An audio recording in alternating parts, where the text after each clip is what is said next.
The gap between the very richest and the rest of us is getting bigger. Why?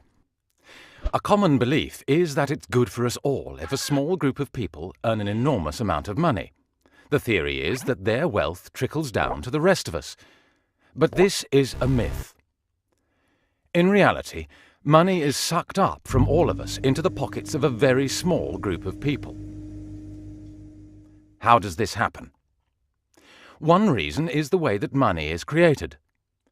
Right now, almost all of the money in our economy is created by banks when they make loans. Now, most people assume that when banks make loans, they're lending out someone else's savings. But they're not.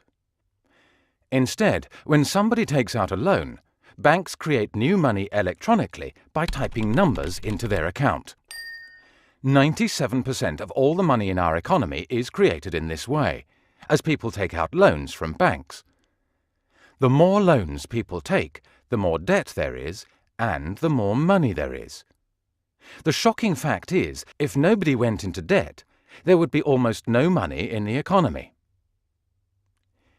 Our economy depends on the electronic money created by banks. But because the money is created when people borrow, someone, somewhere, has to pay interest on every pound created. In effect, we are renting the money we need to run our economy from the banks. This means that in the UK alone, together we pay the banks £192 million in interest every single day. And because the debt is held mostly by the bottom 90% and wealth mostly by the top 10%, paying this interest transfers money from the bottom 90% of the population to the very top 10%. It sucks wealth and income from the rest of us up to the very lucky few.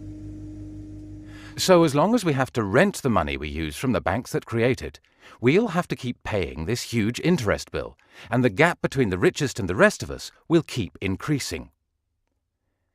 But there are ways to create money that don't depend on us all going into debt to the banks. We want to see money created by a public body and spent into the economy, so that we don't have to borrow all the money we need from the banks.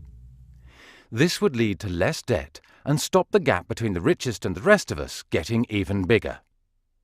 This is what we're campaigning for. Join us by signing up at Positive Money and sharing this video.